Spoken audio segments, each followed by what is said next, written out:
అంబేపల్లి మండలం దుద్యాల గ్రామం పెద్ద జంగంపల్లిలో ఉన్నటువంటి అంగన్వాడీ కార్యకర్త నాగరత్న ఈరోజు ఆత్మహత్యకి పాల్పడింది.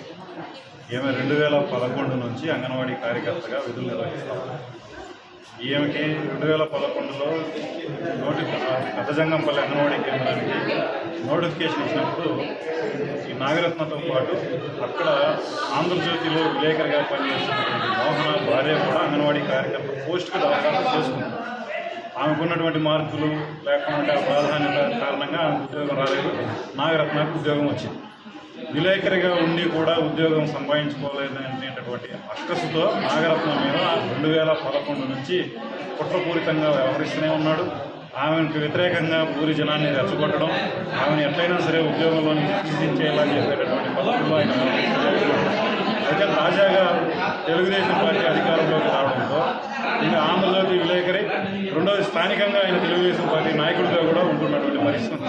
దీంతో ఈమె ఇప్పుడు కూడా ఉద్యోగంలో తీసేయలేకపోతే నేను ఇంకా మనిషినే కాదనేటటువంటి పద్ధతుల్లో, లేకుంటే నేను నాయకుడినే కాదనేటటువంటి పద్ధతుల్లో అక్కడ ఊరి జనాన్ని రెచ్చగొట్టడం, వీధుల్లో బాహాటంగా ప్రకటించడం, ఈమె ఇంటి నుంచి స్కూల్కి పోయే సందర్భంలో కూడా నువ్వు ఎట్లా ఉద్యోగం చూస్తానని చెప్పేటటువంటి పద్ధతుల్లో బెదిరింపులకు పాల్పడడం.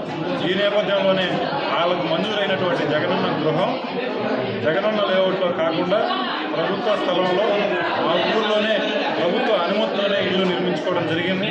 దానికి సంబంధించినటువంటి పూర్తి బిల్లులు అన్నీ కూడా పూర్తయినాయి. కరెంటు కనెక్షన్ తీసుకున్నారు, పంచాయతీ అనుమతి ఉంది. అన్నీ ఉన్నప్పటికీ కూడా ఆ ఇల్లు ఏదో గుడికి అడ్డం ఉందనేటటువంటి ఏదో ఒక నెపం పెట్టి వాళ్ళని ఇబ్బందులకు గురి చేయాలని చెప్పి ఈరోజు ముక్కుమ్మడిగా ఈ మోహన్ తన అనుచరులు తీసుకొని పోయి వాళ్ళ ఇంటి మీద దాడి చేయడం, వాళ్ళని బెదిరించడం. ఈ నేపథ్యంలో వీళ్ళు నిజంగానే ఇల్లు కొట్టేస్తారు, నా ఉద్యోగాన్ని తీయేస్తారని చెప్పి భయపడినటువంటి నాగరత్న ఈరోజు ఆత్మహత్యాయత్నం చేసింది. దీనికి పూర్తిగా ఆంధ్రజ్యోతి విలేకరైనటువంటి మోహన్ అతని అనుచరుల మీదనే ఆమె చెప్తున్నటువంటి పరిస్థితి ఉంది. పరిస్థితిని పరిశీలన చేసిన తర్వాత కూడా ఆయనే ప్రధాన ముద్దాయిగా ఉన్నటువంటి పరిస్థితి కనపడుతూ ఉంది. కాబట్టి ఆంధ్రజ్యోతి యాజమాన్యం వెంటనే అతన్ని విధుల్లో నుంచి తొలగించాలి. ఏమైనా ఆత్మహత్యాయత్నానికి పురుగులకు గాను ఆయన మీద హత్యాయత్నం కేసు నమోదు చేయాలి. అదేవిధంగా నాగరత్న కుటుంబానికి ఈ ప్రభుత్వం రక్షణగా నిలబడాలని చెప్పి సిపిఎం అన్నమయ్య జిల్లా కమిటీ తరఫున డిమాండ్ చేస్తాము.